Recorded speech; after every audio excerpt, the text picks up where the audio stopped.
Eu gostaria de chamar aqui o Marcelo Billy, superintendente de sustentabilidade, inovação e educação da Ambima, para falar um pouco mais sobre o que é a Ambima, por que a gente está fazendo essa jornada. Marcelo, seja bem-vindo. Legal, obrigado, Mariana. Bom, antes de mais nada, obrigado pela homenagem à Rita Lee. Acho que hoje é muito apropriado pelo dia e para a gente estar aqui discutindo inovação, né? Ouvir uma homenagem, eu acho que é uma das mulheres mais inovadoras da história recente do Brasil, né? Então, super apropriado. Obrigado. Queria agradecer a presença de todos vocês, especialmente as panelistas que toparam estar conversando aqui com a gente hoje, a própria Mariana, a Marina e a Perla. Obrigado por terem aceitado o convite da gente.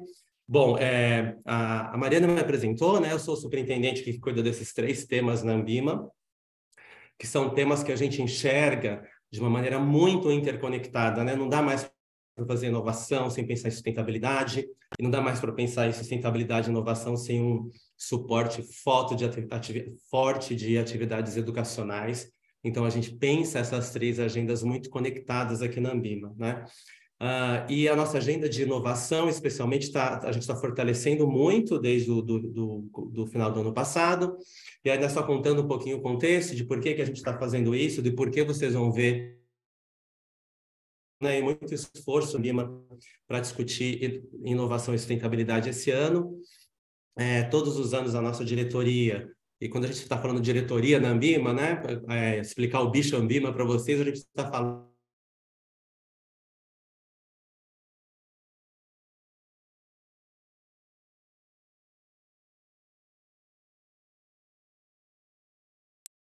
Acho que o Marcelo teve um probleminha aqui de conexão.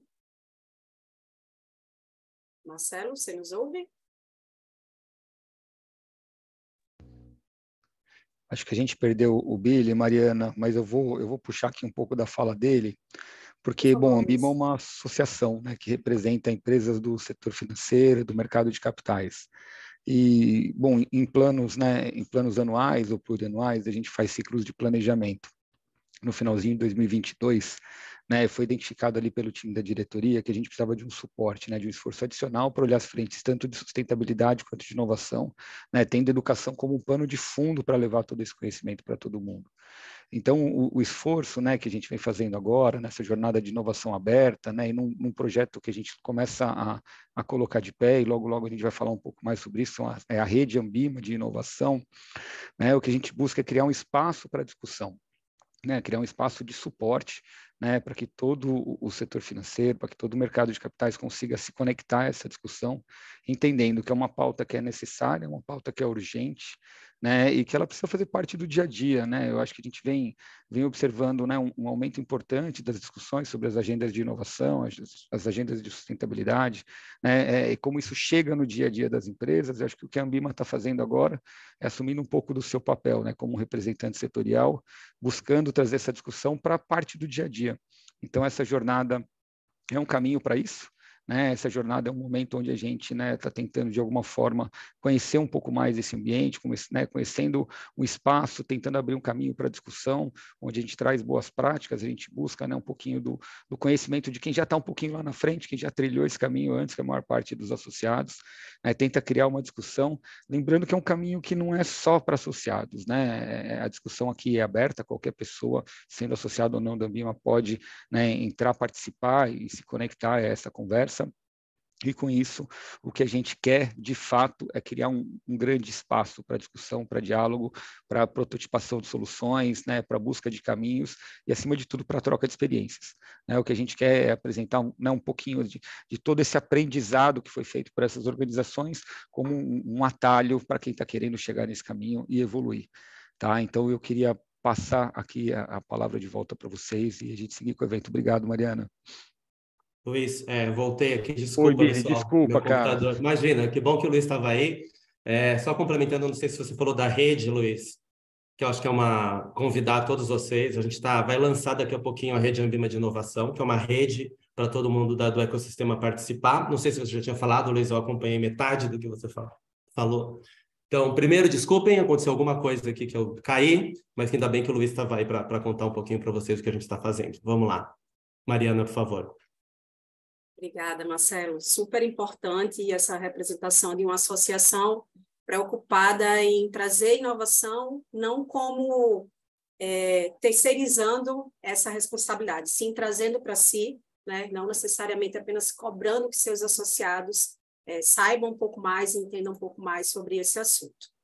Voltando aqui para a nossa apresentação, eu gostaria, seguindo aqui a linha de homenagens dessa liderança feminina, gostaria de convidar as nossas painelistas do dia, a Perla Lacerda, gerente de projetos de inovação da Porto, e a Marina Barbosa, head de inovação da Ingênico, né? Líder mundial de tecnologia de meios de pagamento.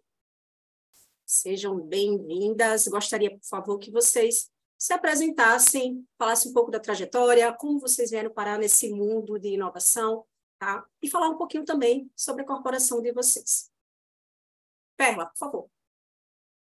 Olá, obrigado por esse momento, obrigado pela homenagem, né? Realmente concordo aí com o Marcelo, Rita é a mais inovadora ali, tem várias características que acho que a gente vai falar aqui no nosso evento, que faz parte ali do bicho da inovação. Eu sou a Perla Lacerda, cuido aqui do nosso programa de Open Innovation da Porto Seguro, né? É um programa que a gente tem desde 2015, que é o programa de aceleração de startups. A gente tem diversos outros programas de fomento à inovação, né? E aí, nessa parte de diversidade da inovação, né? de realmente a educação para a inovação, que estava na fala ali do Marcelo e do Luiz, é a nossa preocupação, né? Nós não somos a área de inovação, a gente brinca que a gente põe fogo no mato, né? A gente ajuda as áreas a inovarem, né? Eles podem contar com o nosso apoio. E aí é essa a nossa missão aqui dentro da Oxigênio, aqui na Porto. Perfeito, Perla. Obrigada. Marina. Bom, pessoal, tudo bom? Primeiramente, obrigada pelo convite. Eu queria saber se vocês estão me ouvindo bem, porque o vizinho de porta, acabei de descobrir que ele está fazendo uma obra. Qualquer coisa vocês me avisem que eu tento improvisar aqui em outro cantinho. Bom, eu sou head de inovação aqui na Ingênico, né? Acho que, para quem não conhece a Ingênico, a gente é líder mundial de aceitação de pagamentos, né? Hoje a gente acaba sendo muito conhecido pelas nossas maquininhas, né? Que a gente revende para os adquirentes. Mas a gente tem uma camada de serviços e soluções também, né? E a inovação está justamente aqui para fomentar e a gente crescer, né? Mais no sentido de softwares e sair um pouco do mindset de hardware, né? Bom, falando um pouquinho da minha trajetória, né? Eu não sou formada na área de inovação, sou formada em design de moda, mas sempre tive esse viés de produto, né? Então, acho que é legal falar isso, porque foi esse viés de produto que eu acabei entrando dentro de startups, né? Atuando bem na área de produto, como UX e UI. E aí eu fui crescendo dentro das startups e hoje eu atuo diretamente com a parte de inovação, né? Não de fato na construção de produto, mas as coisas estão muito interligadas, né? Porque a gente tem que entender um pouco do propósito, dos objetivos, das necessidades, e aí casar com o business para a gente fazer inovação aqui. Espero contribuir bastante na chamada hoje. E é isso. Obrigada mais uma vez. Obrigada, Marina. Pegando o gancho, acho que eu já me apresentei, mas só esse ponto sobre não sou da área, né? É difícil ter alguém, de fato, da área de inovação, ou mesmo, acho que a Perla é da área de tecnologia. Eu, por exemplo, sou formada em Direito, né? E vim parar aqui através dessa vontade de empreender e de entender um pouco mais como as coisas podem ser mais ágeis e como a gente consegue resolver problemas de forma mais inteligente. Tá? Para a gente começar, eu queria aqui lançar uma pergunta para vocês, com base na experiência que vocês possuem, né? Por exemplo, a Ingênico já está há anos no mercado, como você bem falou, Marina, são conhecidas por um produto, mas vocês fazem diversas outras coisas e iniciativas, inclusive globalmente. E a Porto, pelo menos só com a Liga aqui, já estamos já no 16º batch, né? Através da O2, da Oxigênio.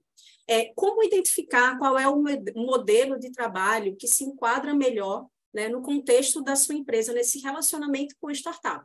Eu sei que em inovação aberta a gente pode falar de relacionamentos com vários outros atores do mercado, mas se a gente puder focar um pouquinho agora apenas no relacionamento com startup, seria bem bacana ouvir a experiência de vocês, tá? Eu sei que é possível trabalhar de diversas formas com essas startups, seja através de um processo de experimentação, através de um processo de contratação mesmo, ou até mesmo aquisição e fusão. Como vocês conseguem identificar qual é o momento ideal para trabalhar com essas startups e se esses modelos são excludentes ou não? Só posso fazer uma coisa ou outra. Marina, a gente pode começar por você? Pode, claro. Bom, eu acabei não mencionando no comecinho da chamada, mas a Ingênico também tem uma parceria, né, com a Interred BNP, e a gente tem um hub de inovação aqui na Vila Leopoldina, né, em São Paulo. Então, assim, hoje a gente trabalha basicamente de duas formas, né? A gente tem a parceria do hub, onde aí tudo que a gente faz, a gente constrói, né, é muito no sentido de apoiar o crescimento das startups, acelerar, né? Então, como que a gente, enquanto grandes empresas e com grande network, a gente consegue fazer com que essas startups que estão dentro do nosso portfólio, elas cresçam também, né? E depois a gente quebra, né, e tem a vertente Ingênico, então onde a gente olha um pouco das nossas necessidades de mercado, né? Quando a gente olha para nossa internamente, né, aí a gente tem tantas soluções que a gente pode começar a criar relações de parceria, co-criar junto com as startups, e a gente acaba também tendo ali uma camada de eficiência operacional ali no dia a dia, que, sei lá, a área de RH tem uma demanda de comunicação interna e a gente vê que tem um parceiro lá no espaço, lá dentro das startups, né? Hoje eu diria que, assim, a gente, enquanto Ingênico, né, que a nível América Latina, porque a gente tem outros hubs de inovação, outras áreas de inovação, né, dentro da empresa, então a gente tem aqui, que é uma atuação mais da América Latina, a gente tem depois em Paris e em Barcelona. Aqui a gente tem um foco muito mais direcionado para essa visão de inovação aberta, né? A gente olha, assim, para o horizonte 2, né? Que é onde a gente sempre tem, né? Acaba tendo projetos de todos os horizontes, mas a gente olha um pouquinho mais, um step para frente, né? Como que a gente sai um pouco do nosso core business. Então, mais ainda assim, eu estou falando um monte aqui, mas ainda assim a gente é novo, né, no aspecto de inovação. A gente começou a área de inovação em 2020, na pandemia, e aí, com toda a mudança da pandemia, a gente aprendeu muito, porque nossa ideia inicial era trabalhar muito mais de espaço físico, depois a gente teve que se adaptar para o híbrido. Hoje, quando a gente trabalha no relacionamento da startup, não olhando especificamente para o La Fabrique, né, onde tem uma visão muito mais de ser um parceiro de inovação, olhando internamente, a gente olha muito para a camada, essa eficiência operacional que a gente pode suprir. Então, a gente vira e mexe, faz um mapeamento, tenta entender as demandas das áreas para fazer conexões, né, com essas startups, e também para as nossas soluções. Quando a gente traz muito para fazer uma solução, para trazer para uma parceria de solução, a gente busca fazer muito sessões de cocriação, né? Ver o que a startup tem, o que a gente tem, o que dava para a gente construir junto ou formatar de parceria, né? Então, a gente trabalha muito mais nesse sentido, né? Eu acho que, assim, quando a gente fala de trabalhar com startups, a gente tem um leque de oportunidades, a gente já rodou programa de aceleração, a gente já fez algumas iniciativas, mas eu acho que é muito assim, entender um pouco da cultura interna, né? Porque a gente vai se adaptando também às pessoas, ensinando, a gente também está aprendendo como trabalhar com essas startups, né? E aí uma brincadeira de erro e acerto, né? A gente conecta 50 startups para avançar com uma numa POC ou numa parceria, né? Então, acho que eu vou passar para a Perla aqui e a gente vai se complementando. É isso mesmo, Marina. O funil da inovação, ele é grande ali, né, no topo e no fundinho dele pinga uma. Mas, assim, a identificação é muito da identificação da própria empresa, no sentido de se identificar, entender o seu momento, o tal do Zengeist, né? Entender o momento. Então, a Mariana falou há diversas formas, né? segundo a ACE, há mais de 70 formas, né, de inovar, né? Agora, no recorte e startups, né, como trabalhar com elas, eu acho que assim, o principal, assim, a gente começou lá em 2015 já com o programa de aceleração ali, com um CVC e tudo mais, né, com o investimento na época, né, a cultura de startup estava iniciando ali no Brasil. Nós somos uma das primeiras com esse tipo de programa no corporativo, né? Mas aí a gente viu que a necessidade de trabalhar mindset e cultura é realmente a base. Não adianta você chegar com uma startup lá no seu jurídico, lá na sua TI, e dizer, bora trabalhar com ela, porque são culturas completamente diferentes, são bichos que não falam a mesma língua. E aí eu acho que a gente tem que entender em que momento a nossa empresa está, né? Qual que é o apetite para fazer com que essa relação seja realmente frutífera, né? Para ambos os lados, né? A gente não ser unfair ali com a startup e a gente realmente ter os benefícios dessa boa relação. Então, eu acho que esse time de inovação, né, esse cuidado, quando eu falo time, todos nós somos responsáveis por isso, né? A cada interação, seja quem for o interlocutor da empresa. Mas eu acho que precisa ter esse cuidado de relacionamento com a startup, independente de quem está tomando essa frente, entendeu? Então, aí vem a cultura, o trabalho com a cultura e o mindset de inovação que tem que ser forte mesmo. Até Perfeito. complementando um pouquinho isso que a Perla trouxe, a gente também trabalha bastante aqui a cultura, né? A gente até chama isso de um pilar dentro da nossa área de inovação, que a gente atua em 3 pilares, que é a parte de transformação. E assim, eu acho que dentro lá do Hub mesmo, né, que a gente tem os outros parceiros e tem outras corporates ali ao redor, a parte de cultura eu acho que é o principal, né? Tem até aquela frase famosa de que a cultura come a estratégia no café da manhã, né? Então, antes da quando a gente começou, a gente foi muito acelerado, né, de querer fazer as coisas com as startups, e depois a gente teve que dar esse step de voltar e olhar muito para a cultura e entender também quem são os aliados dentro da empresa, porque tem algumas pessoas que têm mais um perfil de inovação que a gente acaba podendo ajudar nessa construção, né, de tendo os capitães de inovação dentro da sua própria empresa também. Perfeito. Obrigada pelas trocas aqui. E eu acho que vocês já me deram um gancho para a segunda pergunta, que fala sobre essa jornada, né? Existem várias formas, como vocês trouxeram, de trabalhar com startups, mas é super importante que, primeiramente, a corporação se entenda em qual momento ela está em termos de maturidade, né, para lidar com, como a Perla disse, aquele bichinho estranho que é essa startup, que ela vai vir cheia de novidades, cheia de vontade, com um ritmo muito mais acelerado e processos muito mais ágeis do que as grandes corporações, né? Tomadas de decisão super rápida. Estamos já trazendo aqui alguns contrapontos e dificuldades que a gente tem um pouco desse relacionamento. Mas seria impossível a gente fazer algo, uns projetos e um relacionamento sustentável e bem feito, se primeiramente a corporação não se entende enquanto o que ela quer, né? Quais são os seus objetivos e aonde primeiro ela vai atacar o problema ou a oportunidade.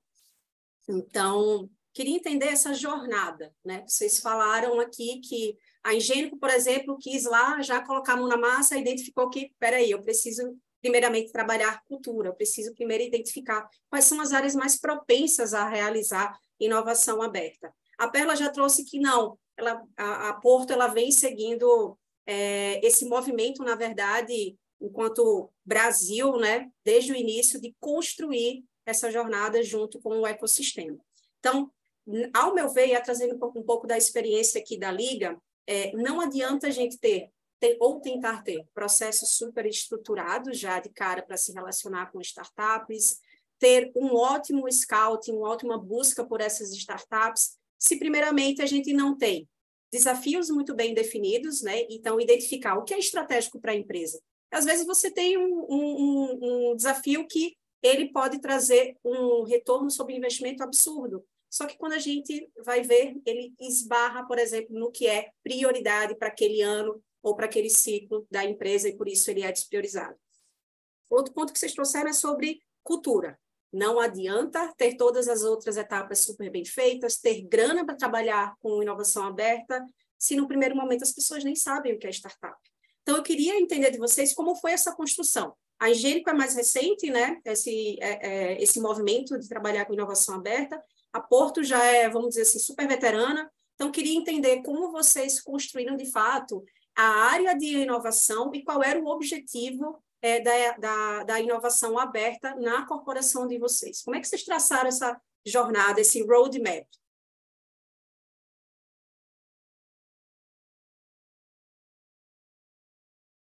Vou começar por aqui. Eu acho que esse roadmap da inovação, ele faz parte do jeito de inovar, entendeu? Pondo o pezinho. A gente não construiu lá em 2015 falando que em 2023 a gente estaria no 16º ciclo, ou que a gente ia ter feito tantos cases. Isso é teste. Foi feito realmente um experimento. Vamos rodar o primeiro e vamos ver no que dá, né? Vamos entender o que, né? Antes de rodar um primeiro ciclo de aceleração, a gente rodou um hackathon para entender como é que estavam os funcionários e a liderança a respeito de experimentos, a respeito da falha, né? A gente passou um final de semana, né? Brigamos com a RH, tô brincando. Como é que coloca funcionário em final de semana? Então, mas assim, a gente foi entendendo o calor daquilo. Tá bom, legal, foi. Vamos ver agora, vamos criar esse movimento. Pode ser que não dê certo. Ou a gente vai tunando ao longo do tempo. Nossa, para rodar isso aqui, a gente vai precisar criar um outro movimento, uma nova série de iniciativas. Então, o tempo todo, o caminho está sendo trilhado, obviamente, que a gente quer, né? Tem um... Eu vou falar uma palavra, né? Assim, é um sonho, mas é óbvio que está ali estruturado, mas ele é totalmente maleável, entendeu? Porque senão a gente não pode ficar engessado, a gente não pode ser, a gente nasceu ali na área de TI, né? Você falou, Mariana, eu vim da TI, o nosso programa aqui, ele é dentro da TI, né?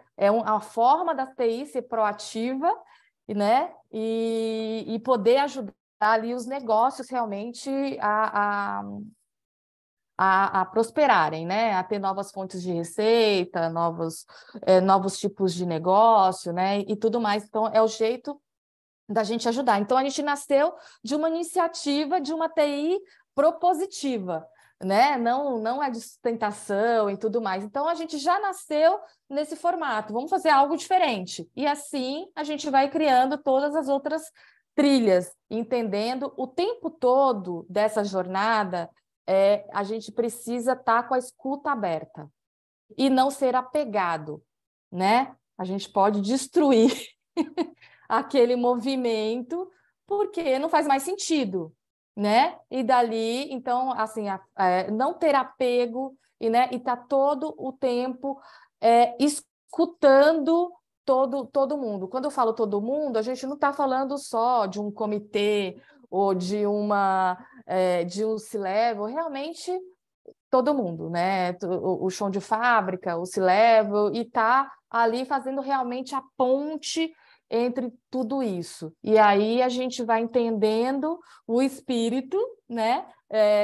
Daquela organização, onde ela está querendo chegar, e a gente vai se encaixando ali nos futuros possíveis, sabe? Eu acho que é isso, nesse sentido, assim, bem amplo, e aí as iniciativas a gente vai construindo durante o tempo. Perfeito, Perla. Da tua fala, eu entendi, então, que não existe receita de bolo, né? Não adianta a gente pegar um framework que a gente viu em algum lugar e tentar implantar dentro de casa. é necessário, inclusive, trabalhar com um modelo Lean Startup, né? Identificar, olhar para fora, identificar o que é tendência no mercado, mas entender também o que, de fato, faz sentido naquele momento para a corporação, né? É isso aí. Então, perfeito. E esse ponto de não adianta, às vezes, você fazer uma jornada pensando em 5, 10 anos, porque as coisas vão mudar. Por exemplo, a Ingênico criou aí, ganhou mais corpo na área de inovação aberta com algo completamente inesperado, né? Que foi a pandemia. Me fala um pouquinho, Marina, como foi essa construção, essa cultura aí do erro e acerto que você trouxe? Poxa, a gente foi por um caminho, eu vi que não era bem assim. Como vocês identificaram tudo isso e como hoje vocês estão organizados? Tá. Bom, a gente nasceu, né, aqui a área de inovação da Ingênico nasceu com a parceria do La Fabrique, né? Então a gente se juntou ao Hub e aí a gente fez um olhar muito dentro de casa, tá bom? Fazer inovação não é só estar no Hub, a gente precisa ter uma estratégia interna, né? E aí a gente foi muito pego de surpresa, porque a gente inaugurou o Hub, começou a contratar o time, e aí 2 semanas depois, pandemia, né? Então, acho que a gente pivotou muito durante esse primeiro ano, né? E como a gente já começou um pouquinho, né, com essa visão de uma estrutura física, de atrair startups, a gente já começou com muita sede ao pote, né, com essa jornada de inovação. Então, assim, o primeiro ano mesmo de La Fabrique, a gente ficou 15 dias, depois 1 mês, e como que a gente trabalha, né? Inicialmente, nosso projeto inicial de inovação era ter um espaço físico e a gente estava em casa, todo mundo trancado de lockdown. Então, a gente acabou aprendendo muito nessa jornada ali de inovação. No final do ano, a gente mudou totalmente, né, o nosso business case do La Fabrique, a gente virou híbrido e começou ali a trabalhar um pouquinho mais. Mas aí, falando um pouquinho mais de Ingênico, né? A gente começou, nossa ideia era que o Hub fosse uma grande porta de entrada ali para as startups. A gente tinha alguns objetivos, né, inicialmente com a área, né? Primeiro que essa jornada de transformação dentro da empresa, né? Hoje a gente está mais avançado, mas a gente é muito ainda conhecido pelas maquininhas e a gente quer mudar esse mindset internamente e externamente, né? E aí também a parte de cultura interna, né? Então, a gente queria atrair parceiros, a gente queria conhecer do mercado, a gente tinha muita sede ao pote e a gente também queria trabalhar a cultura interna. Então, assim, quando a gente, né, independente da pandemia, a gente desenhou a estratégia, a gente olhou para 3 vertentes. Eu acho que a gente fez muita iniciativa que foi pivotando e a gente foi entendendo a maturidade da área, a maturidade da empresa, a maturidade das pessoas para trabalhar com inovação. Então, hoje a gente olha para a inovação de uma forma muito diferente do que começou no passado, mas a gente acertou em dividir a área em 3 pilares estratégicos, né? Então, quando a gente fala que eles se conversam bastante, né? Então, a gente olha para a inovação, né? Primeiro, transformação, onde a gente trabalha cultura, diversidade, e aí quando a gente fala de cultura, é tudo, né? Tanto assim, como o que é inovação aberta, o que é inovação fechada, o que é uma startup. A gente já fez conteúdos assim de como fazer uma POC, a gente tem milhares a gente vai vendo ali, vai conversando com alguém, vendo que tem essa dificuldade, como que a gente pode trazer isso numa cartilha, até um workflow de como trabalhar com as startups, né? E a gente vai sustentando ali do início. A parte de inovação aberta, né, que aí falo de hub e de internamente, e a parte de produtos. E aí, quando a gente fala de produtos, ele tem um viés muito mais de trabalhar a construção interna, né, ver o que a gente tem internamente, que a gente é muito mais uma inovação fechada, mas ali a gente vai vendo, estamos fazendo esse produto, mas nesse ponto, se a gente for continuar com essa ideia de desenvolver internamente, a gente vai gastar muito mais dinheiro do que a gente trabalhar com um parceiro. Então, a gente foi muito ali, como a Perna falou, né? Aprendendo. Só que, assim, eu acho que o engraçado é que a gente, no primeiro ano, a gente fez tudo. A gente fez programa de aceleração, a gente teve o Hub, a gente fez hackathon, a gente fez talk, a gente fez um monte de coisa. E aí, no final do ano, a gente fez até um material para vamos entender um pouco da maturidade. E a gente começou a olhar para dentro de casa, nossa própria maturidade, e falou, pera, a gente precisa focar, de fato, primeiro na cultura e nos processos, porque é ali onde está barrando qualquer iniciativa que a gente está indo para frente. Então, hoje a gente olha muito assim, no dia a dia, né? Pensando que, querendo ou não, acho que todos nós acaba tendo uma agenda mais enxuta, né? A gente acaba tendo que priorizar muitas coisas. O que vai ser relevante ali, de fato, para a empresa ou para aquela área, que a gente pode apoiar com esses parceiros, né?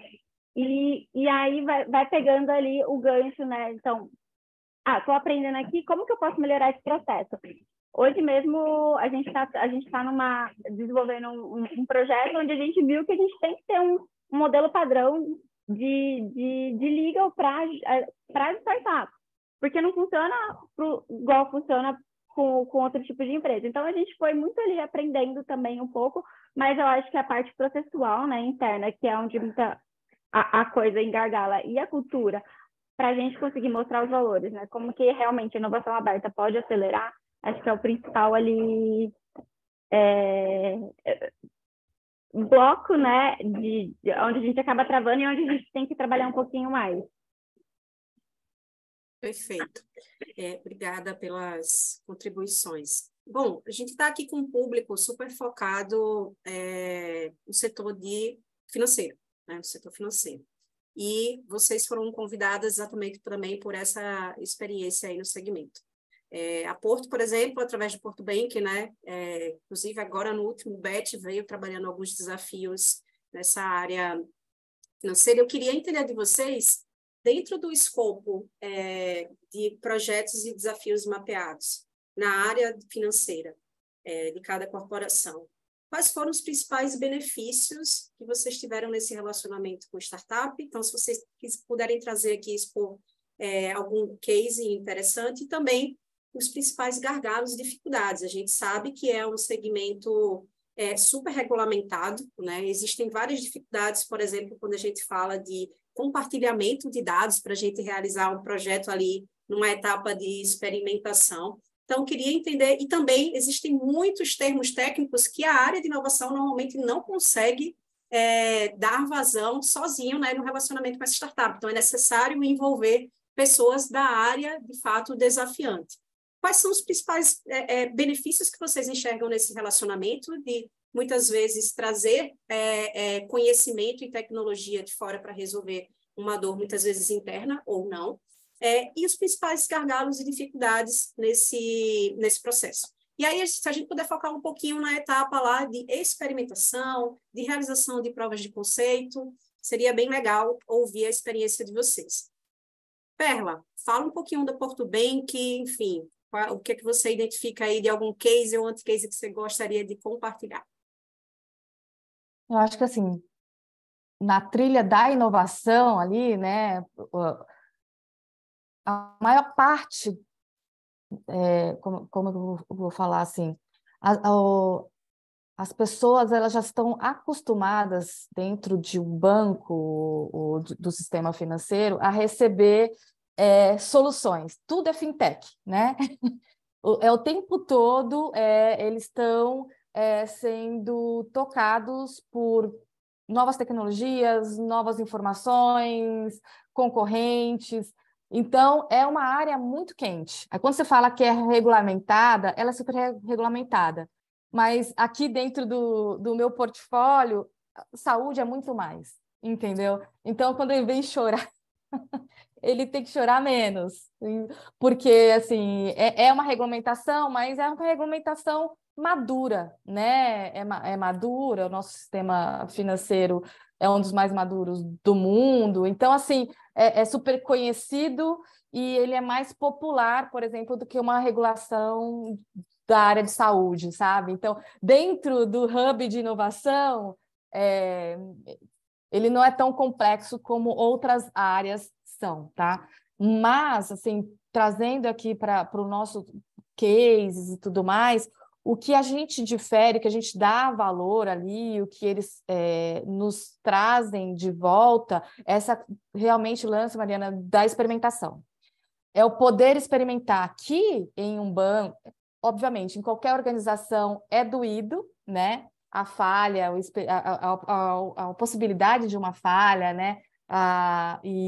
Mas o que se ganha é na agilidade, né? E o que a inovação também ganha, né? É na agilidade da área financeira, né? Eles estão acostumados também a serem mais ágeis do que talvez outras estruturas de negócio, né?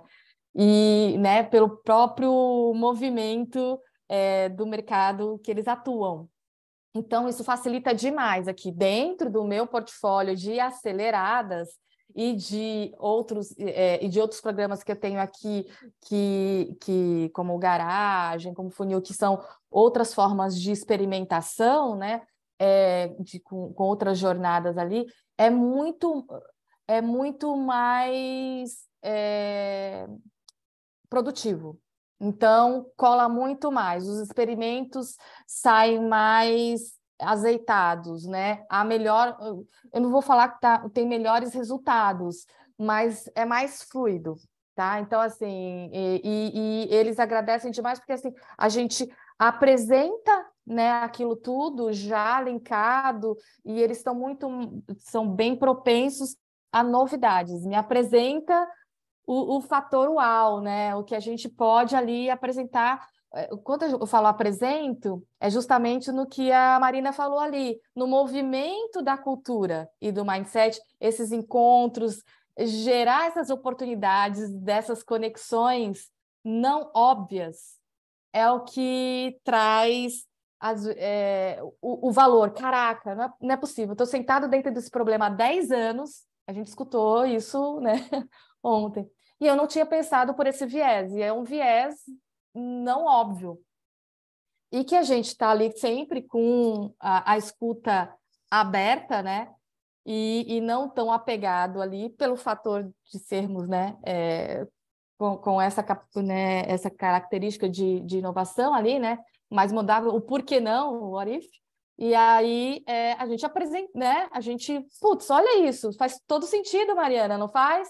E aí, caramba, faz. E bora fazer, né? Vamos testar, por que não? E o por que não, geralmente, no final daquele experimento, vamos continuar. Vamos, né? Vamos dar o segundo passo aqui nessa água, né? Entendemos e amadurecemos ou descartamos, né? E sabemos que por lá não vamos mais gastar energia com isso. Vamos para o outro lado. Então, eu acho que bastante a parte do banco, o sistema financeiro, todos os projetos, né, com esse tipo para esse tipo de negócio, tem essa facilidade. Eles têm um grau a mais nesse mindset pelo modelo de negócio. Antes de passar para a Marina, e aí compartilhando um pouco também aqui de cases que a gente já vivenciou na Liga. Sem dar nome aos bois, né? Mas a gente teve uma POC, uma prova de conceito super interessante nesse último ano, com uma instituição financeira voltada para a experiência do usuário. Então, a ideia era não só trabalhar a experiência do usuário, mas informações super minuciosas e num cenário mais micro, de quem é esse cliente, como ele atua, qual é o perfil dele, o que é que ele está comprando, o que é que ele não está comprando. E aí, a gente fez uma conexão com uma startup focada em inteligência de dados, exatamente para isso, para trabalhar nessa experiência, jornada do usuário. E acho que a POC, ela custou cerca de $9 mil, e ela trouxe uma oportunidade, acho que depois de 6 meses, era um programa um pouco mais longo, nossos programas normalmente eles são de provas de conceito de 4 meses, né? Então, em 6 meses foi identificada uma oportunidade de novas receitas para esse banco de R$14 milhões. Então, a gente sabe que inovação aberta funciona, relacionamento com startups funciona, mas isso só foi possível porque a gente teve uma construção muito boa de qual é o contexto que está inserido, por que esse banco quer ou não trabalhar isso dentro ou fora de casa, vale a pena trazer isso para dentro de casa, alocar uma equipe só para fazer isso, às vezes uma equipe que ela está olhando para várias outras coisas, ela não tem aquela expertise e tecnologia específica para isso. Foi identificado muito bem qual era o problema em si, né, e qual eram os resultados que eram esperados.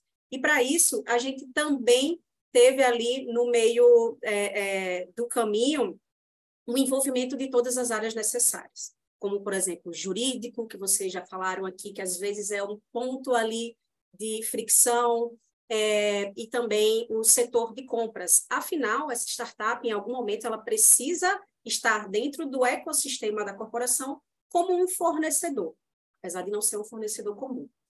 Nesse sentido, vocês possuem um fast track de contratação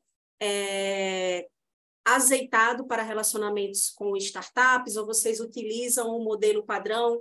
E quais são as principais dificuldades que vocês têm de, vou chamar de evangelizar, a necessidade de flexibilizar alguns processos e documentações necessárias? Marina, nesse meio tempo que vocês vieram aprendendo, né, como você falou, construção, medição, aprender e seguir para o próximo ciclo, como foi desenvolvido esse processo de contratação e também de recepção dessa startup como um fornecedor na Engenho? Vocês já realizaram POCs, né? Então, eu queria entender um pouquinho como funciona esse processo. A startup é apresentada para vocês e daí, como é que acontece? Bom, a gente hoje, do modelo que a gente trabalha com startup, a gente não tem muitos cases de contratação. Então, eu vou contar um pouquinho como que a gente organiza uma POC ou o relacionamento em si, onde a gente vai atuando, né, no acompanhamento. Então, hoje, basicamente, a gente identifica alguma startup que seja interessante, tem algum desafio também, e eu vou fazendo esse matchmaking interno, né? Uma vez que a gente fez o matchmaking interno, aí você falou muito da questão de ter uma pessoa... Às vezes tem alguns termos, algumas coisas que são muito... Esqueci a palavra que você falou. Burocrático, redondo, muito técnico. Sim, técnico. Não, técnico. Então, assim, hoje eu tenho até a sorte que uma das pessoas da minha equipe, ela é mais técnica, então, assim, eu puxo ela, né, também para acompanhar. Mas eu acho que é importante, quando a gente está ali pensando tanto numa contratação quanto numa parceria, identificar. Por exemplo, é uma startup que ela é muito direcionada para a parte de dados, para a parte de finanças. A gente precisa ter uma pessoa técnica junto com a gente, ali desde a primeira ou da segunda chamada lá de reuniões. Porque senão a gente vai começar ou a expandir muito o nosso campo de visão, e aí a gente não tem aplicabilidade real, ou a gente também não vai saber como direcionar. Então, assim, eu busco fazer uma primeira conexão com a startup, mais singela, mais tranquila, vi que tem potencial, que o pessoal gostou, aí eu já começo a identificar quais são os atores que eu preciso aqui para a gente trabalhar, quem seria dentro da área, né? Dentro da área específica, a gente precisa de ter uma pessoa sponsor, então não dá para o time de inovação olhar para todas as POCs, tudo aquilo que a gente está querendo fazer, até porque a gente tem outras demandas, a gente quer fazer muitas POCs, então, assim, a gente faz um acompanhamento no começo bem de perto, depois a gente vai definindo uma recorrência que seja interessante, vai tirando também essa dúvida, né, de como que é um workflow, como que poderia ser um workflow internamente com essa startup, até para entender se a gente for nesse caminho, faz sentido para você? Ou então, a gente tem tempo para isso? Como que a gente, do nosso lado, pode ajudar inicialmente, até eles entenderem um pouco da camada de valor? Uma vez que o sponsor da área, ou a área, ou o negócio em si, a gente entende uma camada eles entendem a percepção de valor que aquela POC ou parceria pode criar, aí as coisas começam a caminhar até um pouco sozinhas, muitas vezes a gente até perde um pouco do campo de visão do que está acontecendo, né? Então, a gente faz esse acompanhamento, entende o sponsor, trabalha ali e sempre coloca umas pessoas técnicas ou pessoas que estão direcionadas. Porque a gente teve até no passado um exemplo de uma parceria, uma POC que a gente foi fazer com startup, e era uma coisa, envolvia muitos dados, era só dados internos, né? Era uma coisa totalmente, era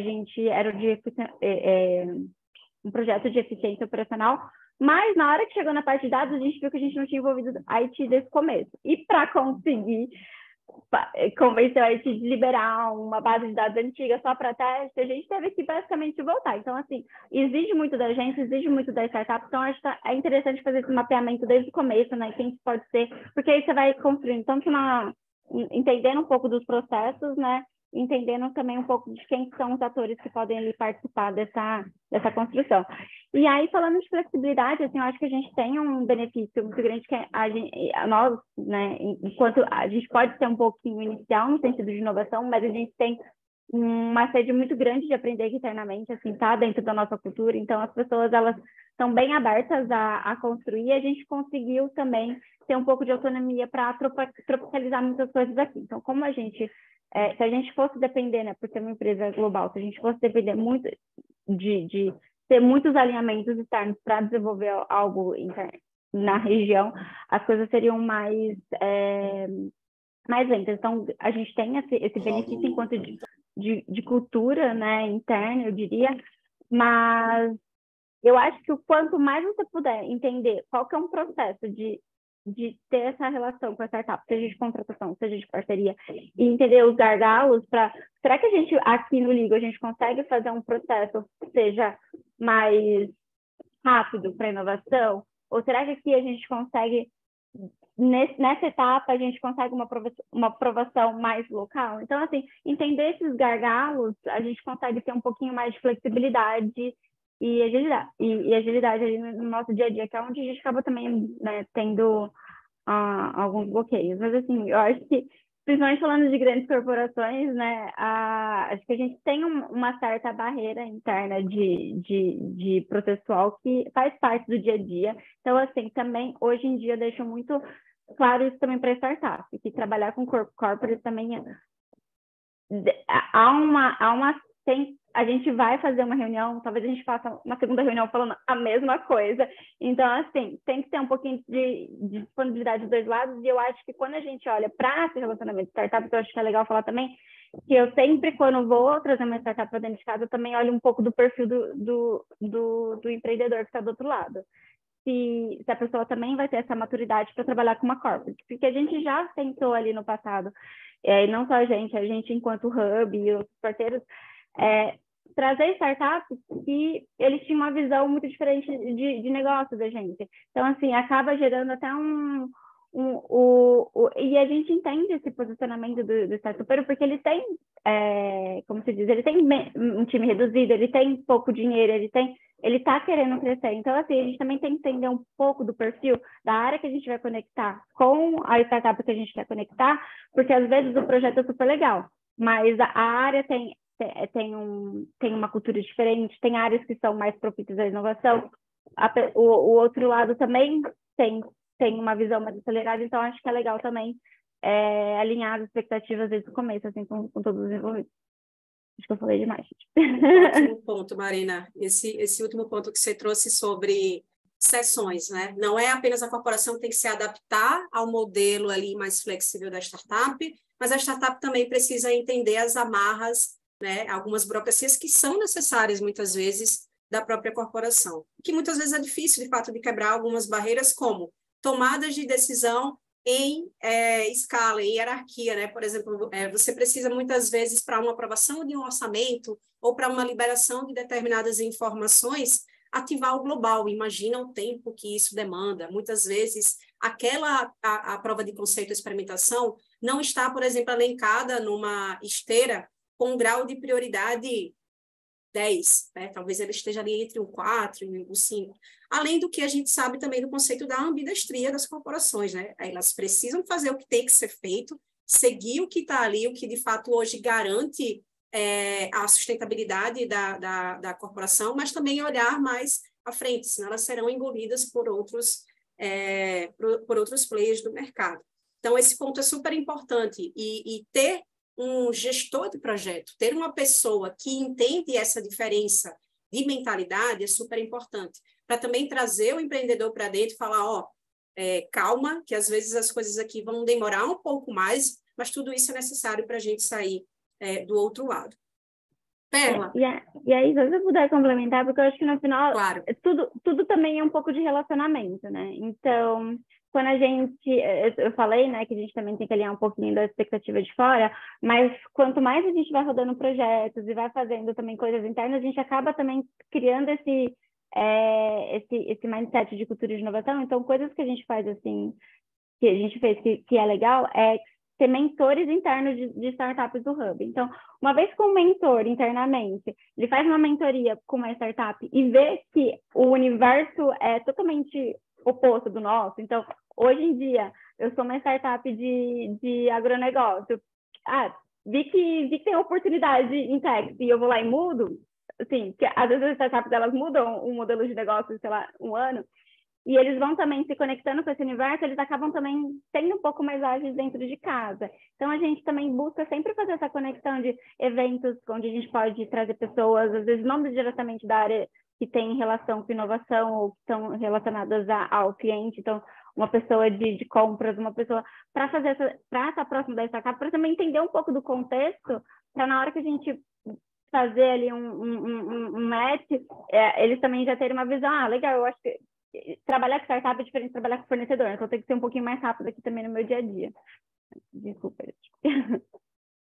Boa, perfeito. E aí você trouxe um ponto sobre cultura, né? Porque cultura não é só conscientizar. Existe um momento de conscientização, que é você falar o óbvio, existe um momento de você, de fato, aculturar, né? Ou seja, de você entender, tá, eu entendi o que é e agora para que eu quero fazer isso? E existe um momento de colocar a mão na massa, né? De cultura é isso aqui, por exemplo. A mentoria é uma ótima oportunidade de você fazer isso. Não só falar o que é startup, como ela trabalha, é colocar assim, faz o seguinte, tira 1 hora da tua semana e vai lá conversar com esses empreendedores para você entender de fato o que eles fazem, como eles pensam, como eles resolvem problemas e como você consegue trazer isso para dentro de casa no teu dia a dia.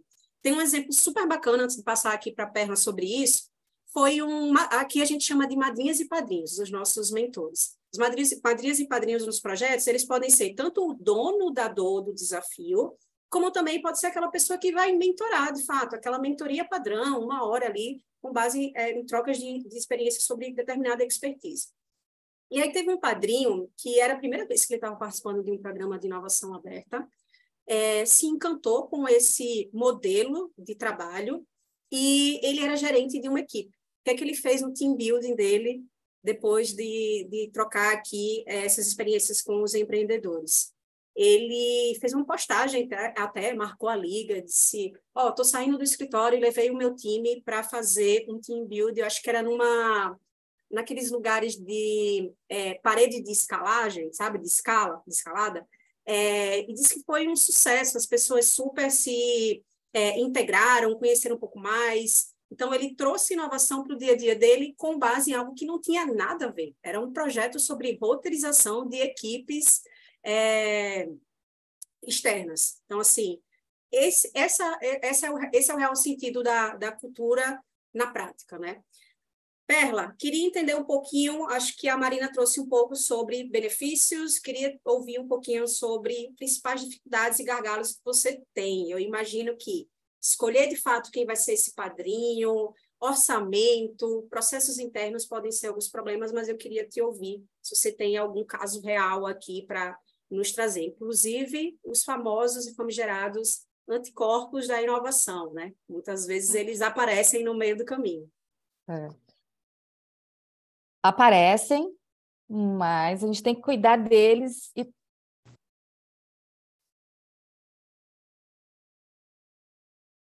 acho que a Perla travou. Foi só para mim? Não, travou mesmo. Boa. Deixa eu só ver aqui, acho que tem uma interação no chat.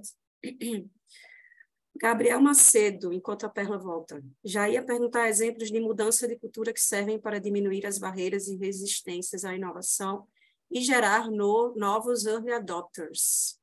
Gabriel, não sei se você está contemplado no que a gente estava discutindo. Mariana, desculpa. Boa, vamos lá, que eu acho que o Gabriel também deu uma saída. Por favor, Perla. Tá bom.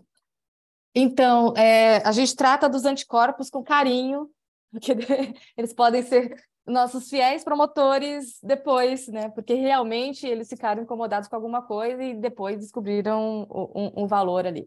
Mas, voltando, a gente tem aqui... a gente passou por muitos perrengues, vários perrengues relacionados à contratação da startup, né? O que diferencia a gente, né? Essa iniciativa de inovação, esse matchmaking do pessoal de compras, né? Qual que é essa diferença, né? Porque a gente está trabalhando com experimentos, com o que realmente está ali a um passo de distância, né? No caso da ambidestria ali que você falou, Mariana. E a gente precisa ser muito célere, a rapidez é muito importante, porque a gente está ali ou para o time to market, ou aquele experimento, é só um experimento, mas ele precisa rodar aquele teste AB, ele precisa ter o retorno sobre aquilo, saber avaliar, e aí entra o hands-on, um pouco o que é uma das características que mais o executivo vê de valor num programa, né, em trabalhar com uma startup, é saber que sua equipe consegue trabalhar com aquele tipo de solução, aquela forma de trabalho. Então, eles veem bastante valor nisso e aquele padrinho chama aquele copadrinho, que geralmente, né, a gente está falando de um diretor, e aí ele chama o seu gerente, que chama os seus coordenadores, e aquela galera, no final, fica, putz, um dia eu fui copadrinho, um dia eu participei de um projeto e agora sou padrinho, entendeu? Então, tem essa questão ali, né, com o avanço do tempo, do pessoal perceber a importância de trabalhar ali com a startup. E esses fast tracks, esse namastê corporativo que a gente chama, né, aqui, que é, né, a vontade de fazer acontecer em mim, saúde a vontade de fazer acontecer que existe em você, né? E ela existe no jurídico, ela existe na segurança da informação, no LGPD. Ninguém está aqui para barrar por barrar, entendeu? Não quero que inove. Eu não quero. Eu quero me sentir seguro, você não está me contando essa história direito, né? Me ajuda a te ajudar também. Então, é nisso que a gente se apega e a nossa forma de trabalhar, né, de quem tem o viés da inovação é de juntar, né? É de ligar essa galera, né? Então, aqui a gente fez um trabalho forte com o jurídico, com compras, com segurança da informação, que a gente expôs o nosso problema, né? Cara, a gente tem, né, 4 meses, 3 meses, a gente tem determinado número de horas para fazer acontecer, né? E aí, onde, né, a gente está com essa barreira? Tá, putz, nossa, né? Caramba, não tinha ideia. Olha, cara, se eu tiver isso 2 meses antes, né, eu não consigo fazer. E aí, à medida que os problemas foram acontecendo, a gente foi expondo isso de uma forma não de bater, mas uma forma de pedido de ajuda, né? Aquela questão do apego, né? E do pedido de ajuda, a gente se abrir ali, se mostrar vulnerável de diversas formas, e aí veio a ajuda. Hoje, né, a gente construiu no começo, o primeiro passo foi um fast track para contratações de startups de forma de experimento ou de um primeiro rollout, né, de um recorte ali para processos, iniciativas que viessem de inovação, mas hoje esse processo, né, depois de rodado uma primeira, segunda vez, ele já é de toda a companhia. Então, ele não é só meu, né? Você está rodando um experimento, independente se é com uma startup, com um P&D de uma universidade, whatever, vai rodar, você pode pegar aquela mesma trilha, jurídico, compras e segurança da informação. Então, à medida que você vai expondo isso, as dificuldades e fazendo com que os interlocutores falem no ambiente seguro, né? As coisas tendem a acontecer. Então, esse fast extrema importância ali para fazer acontecer. Mas acabaram os problemas? Não. A dificuldade continua. Por quê? Porque é experimento, né? A área nunca lidou com aquilo. A startup também é um grande valor da startup passar por isso, independente da maturidade dela, porque ela está criando uma nova forma de negócio. Geralmente ela está lá nos PMEs, ela está querendo pegar um tipo de produto e vender isso para uma grande corporate. Como ela faz isso? Que valor essa corporate vai dar para o produto dela? Ela está aprendendo também, né? A gente está... qual resultado a gente tem disso? Cara, a gente tem que mapear que tipo de resultado a gente pode ter disso, o que a gente espera, e equalizar as expectativas e como a gente vai mapear isso. Então, essa é uma cocriação forte. E que no andar dessas iniciativas, na execução dela, e todo mundo no hands-on aprendendo na prática, né, tanto do lado como do outro, esse andar é que vai tendo as pedras e a gente vai tendo que tirar. E uma era o fast track, que a gente se apegava muito, né? Tem um processo, a gente se apega a ele e fala que ele é o culpado. Tirou ele, ou ele não é mais o grande vilão. Putz, a gente viu que, cara, aquelas perguntas, né, que o pessoal fazia, faz sentido. A gente não azeitou isso. A gente está na correria, caramba, a gente não pensou, como a Marina falou, a gente não pensou, volta lá atrás. E tudo bem, aquilo era uma pergunta que um advogado tinha feito lá no jurídico e que a gente parou para responder 2 dias, o advogado que foi conversar com o CTO e voltou, né? Mas no final, quando a gente foi lá testar, a gente teve que resolver aquela questão, né? Não é um problema do jurídico, né? Foi um questionamento que alguém de fora viu e que a gente não estava enxergando, né? Então é importante realmente, como a Marina falou, né? Dar esse respiro, entender todos os interlocutores, fazer esse mapeamento legal, independente se é um experimento, né? Aquele aprendizado continua para o próximo projeto. É isso. Perfeito, obrigada, Perla. Bom, tudo que a gente conversou aqui, eu entendi, em resumo, que a gente precisa, quando fala em inovação aberta, falar de pessoas, né? A gente precisa envolver as pessoas corretas, precisamos falar de relacionamento, inclusive esse é um dos principais fatores de um relacionamento entre grande corporação e startup não dar certo, né? Muitas vezes a startup tem a solução ideal, ela gera um resultado positivo, às vezes até mesmo gera um ROI muito bacana, mas o empreendedor tem um perfil muito distinto do que a corporação espera. Tanto é que, às vezes, quando a gente está fazendo um relacionamento com a startup, ela quase que vira um bracinho ali, então ela precisa ter um certo alinhamento cultural também com a corporação. Então, a gente falou de relacionamento, pessoas, processos é super importante, orçamento, né? Muitos desses processos de experimentação, eles sim vão dar errado e requerem um determinado custo e dedicação, inclusive de pessoas, mas quando a gente marca um gol, é um golaço, né? A gente tende aqui a falar que, acho que é o Alex Osterwalder, ele fala que de 200 ideias ou de 200 testes, um vai valer a pena, mas ele vai pagar todo o esforço que foi feito anteriormente, principalmente quando a gente está falando, seja de H1, H2, H3, né? Os horizontes de inovação, ou seja, trabalhando no core, de fato, e processualmente em eficiência, trabalhando no acesso, muitas vezes, a um novo mercado, ou algo super disruptivo que vai matar, muitas vezes, uma partezinha do teu produto ou serviço enquanto empresa. A gente tem vários cases aqui, mas para contextualizar um pouco e encerrar, com a última pergunta, para a gente abrir para perguntas e respostas, todos os associados aqui estão super curiosos para entender o que é que vocês, aí a gente vai entrar um pouquinho na cozinha de casa de vocês, tá? Entender um pouco quais são os temas quentes na área de investimento, né?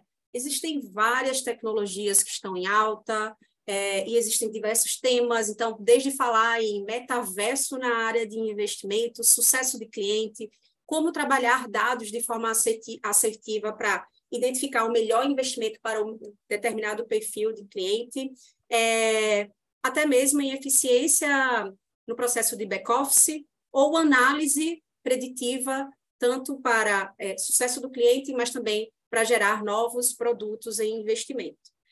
Queria entender de vocês o que é que está no radar, o que é que está rolando aí para Porto Bank, o que é que está rolando para a Ingênico, aonde vocês, de fato, estão, para onde vocês estão olhando com maior carinho e atenção, e como vocês estão fazendo essa priorização também, né? Porque para não seguir apenas o que está rolando de tendência no mercado, mas olhar para dentro, como vocês estão, aonde vocês estão apostando as maiores fichas. Marina, por favor. Bom, A gente aqui, quando a gente define nossa estratégia anual, né, a gente busca, então, entender um pouquinho, justamente, né, quais que serão os nossos macrotópicos, né? Só que hoje, quando a gente está falando dessa visão muito de futuro, né, metaverso, enfim, coisas que não estão ali ainda palpáveis no nosso dia a dia, a gente olha muito numa visão de frente de tudo, né?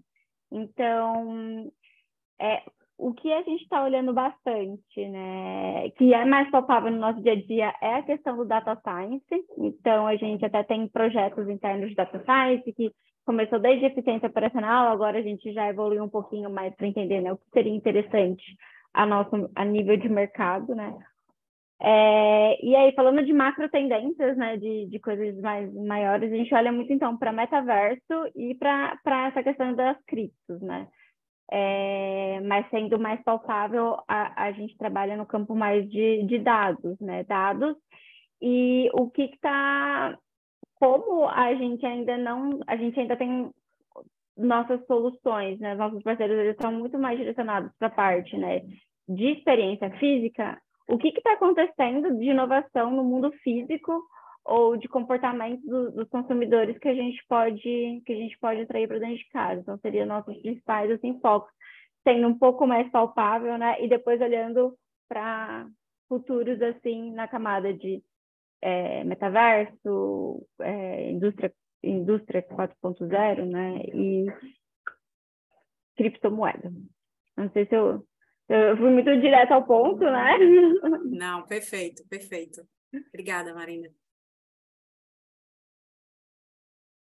Por aqui, a parte banco concorre com todas as outras estruturas, então, né, ela não somos dedicados a elas, então a gente vê para toda a companhia. Nós somos um ecossistema de soluções, né? A gente brinca que a gente é uma life tech. Então, mas assim, algo que é top ali de assunto, os hot topics são personalização do cliente, né? Então, aí vem muito do que a Marina falou lá de ciência de dados, né? Então, tudo que a gente puder não prejudicar a vida do cliente, né? Fazer com que ele não tenha fricção com os nossos produtos e que a gente possa atendê-lo no momento que ele precisa, a gente precisa, né? A gente quer saber sobre, né? O que aquilo vai ser trabalhado com inovação aberta tem muito da nossa escuta interna e a nossa escuta externa, né? A gente tem que estar aberto para saber quem são realmente os players que podem ajudar nessa questão, né? Então, a gente tem esse cruzamento, não é só saber a dor ou a estratégia daquela área, é saber o que dali compete realmente ao recorte de inovação aberta, porque ele pode ter um puta desafio e a gente não ter startups maduras o suficiente para realmente ajudar naquilo. A gente pode ficar de olho, né? E pôr o pezinho, algum experimento ou outro, mas olha, cara, né? Desculpa, mas não é por aqui que a gente não estamos maduros o suficiente para te ajudar nisso. A gente tem que dizer isso, a gente tem que ser transparente e deixar isso claro também. Não é tudo que a gente resolve com startup, né? Então a gente precisa a gente precisa amadurecer também nesse sentido. Então, assim, tem personalização, porque às vezes a expectativa, principalmente do mercado financeiro e tudo mais, né? O super app, são cases da China, né? E a gente tem uma outra regulamentação, tem outro viés. Então, a gente sempre precisa ter esse cuidado ali das fronteiras e onde a gente realmente pode ajudar, onde tem coisa boa. E aí a gente ajuda bastante, porque a gente está ali conectado no ecossistema de startups e a gente entende ali quem ali tem, né, quem pode ter o maior valor naquele momento e que pode ajudar em algum destes temas. Por isso que é importante, assim, a gente ter um mapa deles. Então, personalização, tudo que tem de novas tecnologias, por exemplo, a gente tem um outro programa aqui que a gente está rodando vários experimentos em AI generativa, né? E o que a gente pode tomar o que pode ser de melhor valor, né? Para qual caso de uso a gente pode ter o melhor valor com esse tipo de tecnologia. E a gente está rodando experimentos. Primeiro, interno. E aí, ok, entendemos, experimentamos, vimos, agora vamos partir para o externo. Tem esse crossover aí de inovação de dentro para dentro, e aí a gente vem com a inovação para fora, sabe? Mas eu acho que eu acho que dentro da tecnologia tem a generativa, tem a Adaptative AI, que é uma das coisas que acho que tem mais para essa questão da personalização, e no caso do sistema financeiro, né? De ter em real time esses insights, eu acho que é o que mais tá em spotlight nesse momento. Boa, Perla. Obrigada, Marina. Já temos 2 perguntas. O Luiz Pires aqui no chat e o Marcelo. Marcelo, vamos com você depois. O Luiz, se quiser abrir o microfone e fazer a pergunta também, fica à vontade, tá? Não, legal. Perla, você falou agora uma frase que me chamou a atenção e é algo que está sempre na nossa cabeça aqui na Ambima também, que é nem tudo se resolve com startup, né? E a dúvida, né? Quando vocês começaram a falar lá no começo, né? Quando você está lá na boca do funil, 50 startups, todas, né, com soluções potencialmente que respondem a algumas das dores que a gente está monitorando na companhia, né? Como é que vocês fazem essa seleção, né? Quais são os critérios, né? Você tem um jeitão, assim, um frame de, olha, esse tipo de problema, gente, esse tipo de dor não é uma dor para a gente levar para uma startup, né? Como é que você faz esse filtro de que tipo de desafios realmente são desafios para a gente levar para um frame de inovação aberta, que tipo de desafios a gente resolve dentro de casa mesmo? Essa é o nosso maior suor aqui, Marcelo, porque assim, nós, como essa escuta interna que eu tanto falei, ela é constante e a gente não perde ela, então a gente escuta muito o que a Mariana falou aqui como H1, né? São os problemas, digamos assim, operacionais, e a gente está no momento do mercado, né, de eficiência operacional. Então, a gente tem que entender ali que valor que a inovação aberta pode trazer para aquela área.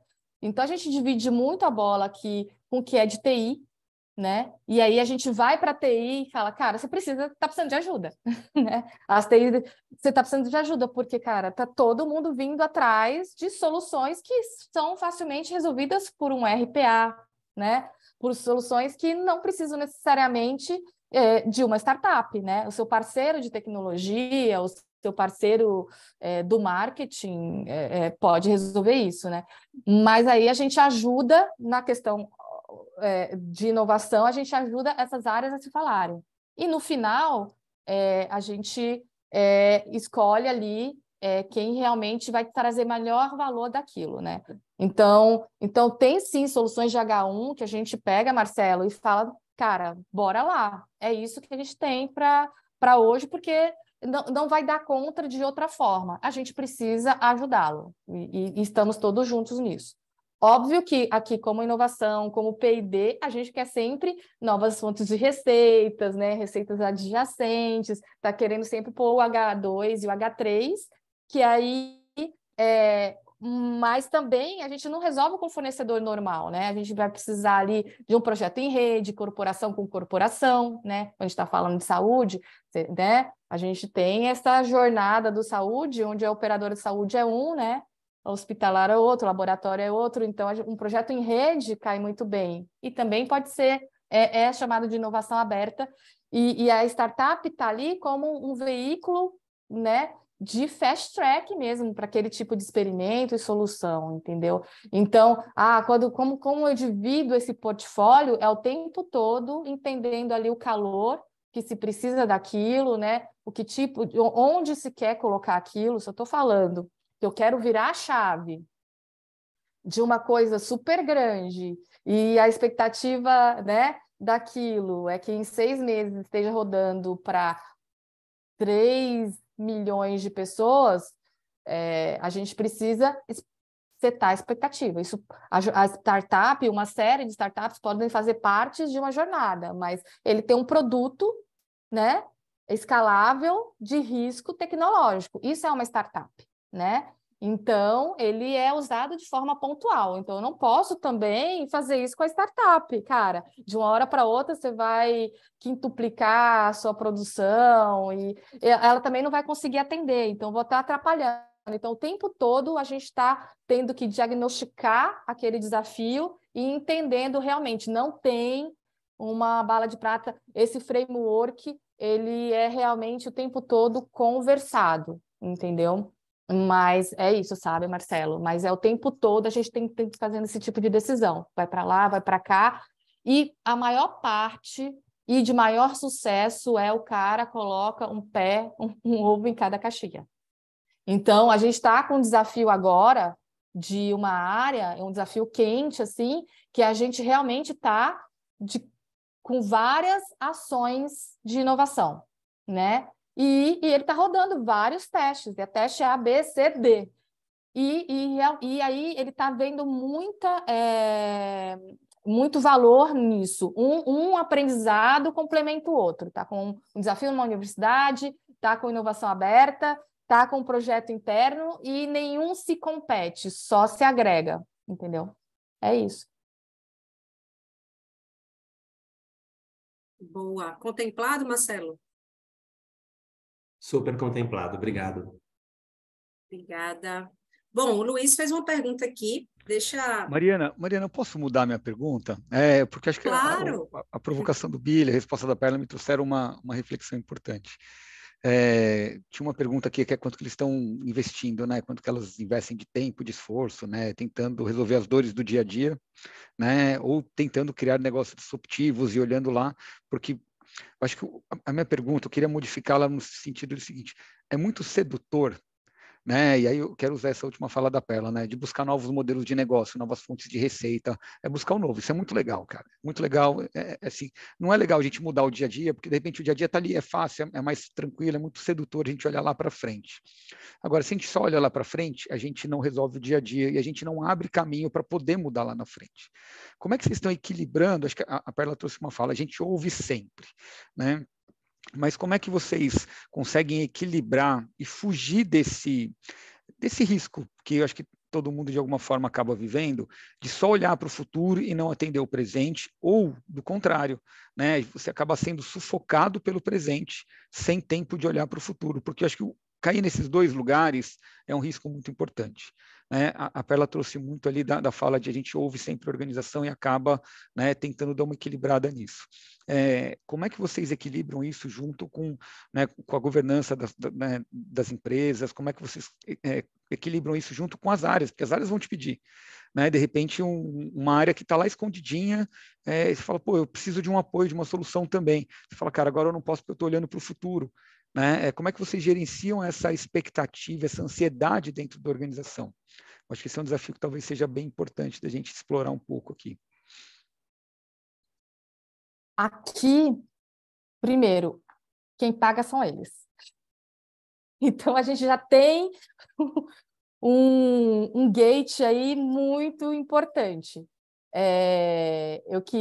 Eu tô sempre, eu tenho um recorte, uma série de iniciativas para provocar esses futuros possíveis, para que eles possam realmente ter paz para poder pensar, né, ter esses momentos, ter esse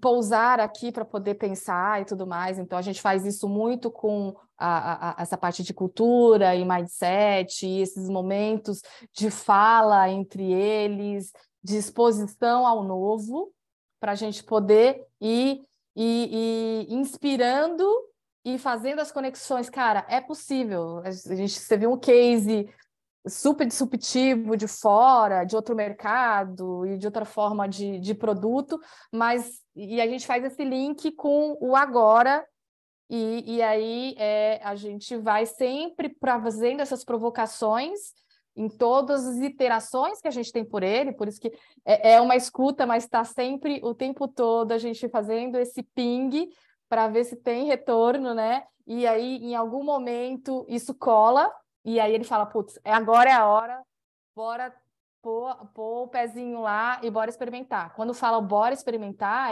bora, tem um budget aqui para a gente investir nisso. A área aqui não tem esse budget, né? São eles que pagam isso. E todo relacionamento com startup, todo experimento com startup é uma dor suficiente que ele está tendo desembolso, né? Está investindo nisso. Então, eu já tenho esse primeiro problema ali, né? De onde está indo, eu não tenho um bolsão de inovação ou nada disso. Realmente, quem está com o problema ali, ou querendo ter esse momento de descoberta, é quem realmente está fazendo esse investimento. Não sei se eu respondi, eu me perdi. Marina, você quer complementar para a gente encerrar aqui, dar os últimos recados, por favor? Não, só complementando aqui do nosso lado, eu acho que a gente trabalha também dessa forma, né? A própria área que demanda, que subsidia, né, a parceria com a startup, a gente acaba mais... os nossos recursos são as pessoas, né, que trabalham na área de inovação, que vão ajudar ali no dia a dia. E aí, para olhar na nossa balança, né, de inovação, hoje a gente olha muito para o Horizonte 2, né? Nosso objetivo é alcançar o Horizonte 2, então a gente tem que escolher entre um projeto de H3 e H1 e tem um potencial projeto de H2, a gente acaba focando naquilo que é mais interessante, né? Quando a gente olha para H3, acaba tendo muito mais esse campo de estudo, de possibilidades, de entender para quando isso ser algo que a gente acha que agora faz sentido, ou então a gente já tem conhecimento, vamos começar a atuar e gastar esforços, entender como que a gente pode trazer isso para dentro de casa, mas nossos recursos acabam sendo muito mais de pessoas, né? Então, no nosso roadmap, a gente olha muito mais aquilo que quando a gente tem, né, que se dividir, a gente vê aquilo que tem mais impacto no sentido de Horizonte 2 e também aquilo que vai trazer mais visibilidade, né? A gente tem também que, como eu falei, eu acho que é muito o papel da gente entender quais que são as pessoas que são nossos que vão levar também a inovação para frente, né? E a gente apoiando as iniciativas também junto com essas pessoas, né? E o que a gente faz muito é trazer ferramental. Desde o comecinho da área, a gente traz inovação, a gente fala de workshop, a gente fala de sessão de cocriação. A gente já facilitou muito a sessão de cocriação de áreas internas, né? Nosso objetivo não é esse, nosso objetivo é sempre facilitar sessões de cocriação que tenham ali um impacto de negócio, que seja externa, mas também é bom a gente, às vezes, se dividir. Essa área, ela nunca... não é uma área que está muito ali em volta de inovação, mas ela está tendo uma demanda agora. Eu acho que vale a pena a gente parar um pouquinho no nosso dia de olhar para eles, até para eles virarem um parceiro, entender um pouco dos nossos benefícios e a gente também trazer o ferramental para eles depois desenvolverem mais inovação internamente. Então, acho que a gente trabalha também muito nesse campo, né, como a Parla falou, mas só complementando, assim que a gente prioriza as coisas. Mas aí, na prática, a gente está muito igual ao mercado. 70% H1 a gente precisa ajudar o cara a segurar o pratinho. Essa questão da ambidestria lá que a Mariana também trouxe ali no começo, né? A gente precisa ajudar o cara a operar hoje e ele tem uma série de desafios e e as startups estão muito ligadas nesses desafios, né? Eles estão a startup ela foi criada, aquele produto foi criado para resolver uma dor de hoje, né? E não é de amanhã. Então, a gente está sempre trabalhando nesses dois mundos, assim. Cara, eu preciso resolver a dor de hoje, se ela foi criada. Se ela está com um produto, é muito provável que haja realmente aquela dor e vamos resolver isso agora. E a gente está falando no horizonte 1 ali, na eficiência operacional, que é onde a maior parte das nossas iniciativas, ações, contratos, projetos estão. Ponto. O parte 2 e o parte 3 é onde a gente está sempre ali com o radar ligado. E aí a gente tem todos os outros projetos, iniciativas aqui, para deixar com que eles tenham esse radar sempre ligado, essa torre está sempre funcionando, azeitada, e na primeira oportunidade a gente conseguir embarcar ali a iniciativa, né, investimento para trabalhar naquilo. Mas é o tempo todo isso sendo trabalhado, né? Ótimo ponto, Perla. Você trouxe um ponto importante que não necessariamente se relacionar com startup é fazer negócio com ela. Às vezes você só está monitorando tendências de mercado, né? E só para a gente fechar esse ponto de... Normalmente existe aquele frame padrão do 70, 30, 10, né? Vamos trabalhar 70% eficiência, 30% no H2, 10% no H3. Mas existem vários fatores que precisam ser observados. Esforço e impacto, né? Então, da área, maturidade, de fato, daquela área que quer fazer aquilo. Às vezes a pessoa quer dar um passo maior do que a perna, ela quer aprender a correr antes de andar. E a gente sabe que trabalhar no H1, ela tem alguns processos burocráticos que elas são um pouquinho mais simples, normalmente, do que o H2 e definitivamente mais simples do que o H3. Além do que, identificar o cenário macroeconômico, né? Por exemplo, a gente veio na tendência das empresas ganharem maturidade, trabalhar no H2 e H3, e de repente a gente vem num cenário de dificuldade econômica onde está todo mundo olhando para H1, está todo mundo tentando sobreviver, né? Então, a gente vem observando isso, inclusive, nos programas de inovação aberta aqui da Liga, né? Se era 70%, passou a ser 90%, 95% pessoal olhando para a eficiência. Bom, antes de encerrar, eu gostaria de fazer esse último convite aqui para vocês. Primeiramente, agradecer a Perla, agradecer a Marina, agradecer a todos que estão conosco até agora, inclusive nesse momento aqui, passou um pouquinho do nosso tempo, mas eu queria convidá-los, né, nessa jornada de inovação aberta da Ambima. Hoje estamos no segundo talk show.